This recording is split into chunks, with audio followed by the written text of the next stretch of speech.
Today we were celebrating the youth and the seniors in a program called Intergenerational. This was the third special event, and we highlighted Awale, who was the Kent board member for the school district of Kent. And he came today to speak to the seniors and the youth about the questions that they had about school curriculum and how parents and youth can get involved in what they're learning.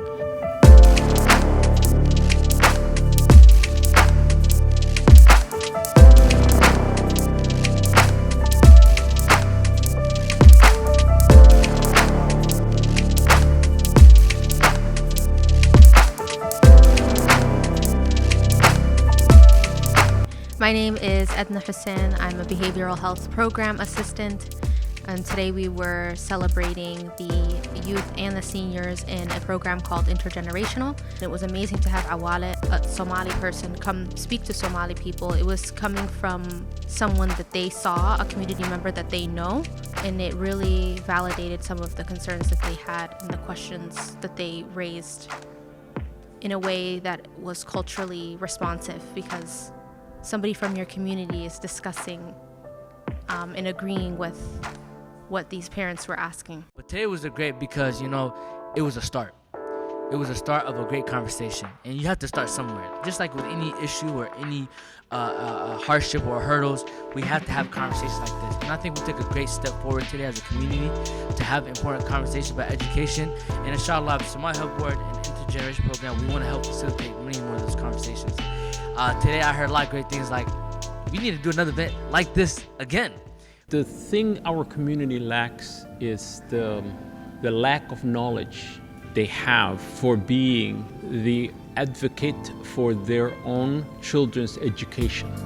And it's not because they don't care about their children's education, but they came from a system that says the child's education is the school system responsibility. But in the United States, the education system is not that.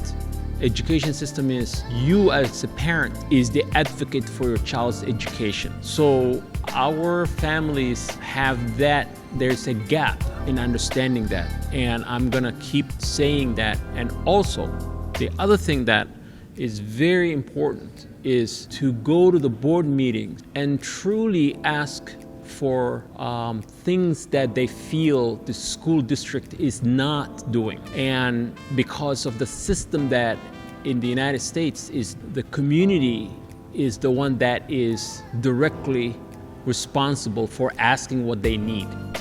No one who's elected will know what the need is unless the community comes forward and tells the person. We have our parents who fled away from war, trauma, oppression. They came to give us a better life. Their schooling was interrupted by the Civil War. It's not because they were not smart or educated. They just didn't get the opportunities that we have, the privilege that we have. So it is our calling, it's our duty, it's our responsibility as the kids of our parents that came to America to help validate their sacrifice. It's amazing to see how much youth and seniors have in common when they're brought to stages like this. They almost have the same concerns, so it's amazing to see them brought together talking about topics that might be deemed taboo and asking the right questions to professionals in that field. How does the Kent district help with learning disabilities and children with disabilities in general? Because I have a sibling who has a disability and it's really hard for him to learn at times. So how does it help? How do you guys help them? We have programs. It's called Every Child that comes into the district has what's called IEP.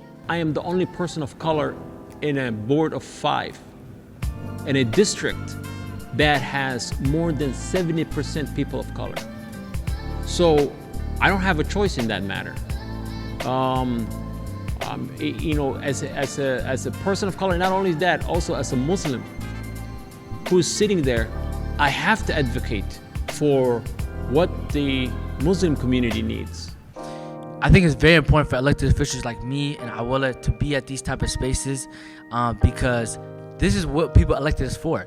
They elected us for us to be a representative of their voice, of their vision, of their goals, their aspirations. You know, I ran for office because I wanted to help give better quality of life to my constituents, my residents, my community. And you don't just do that by you just run for office and then that's it. No, the work don't stop there.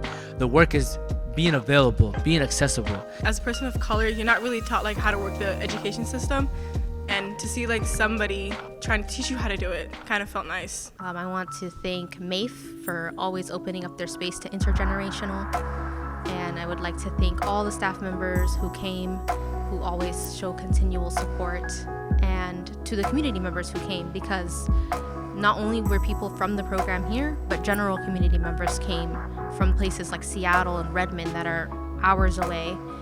And so it was amazing to see that they cared that much about this discussion and this topic.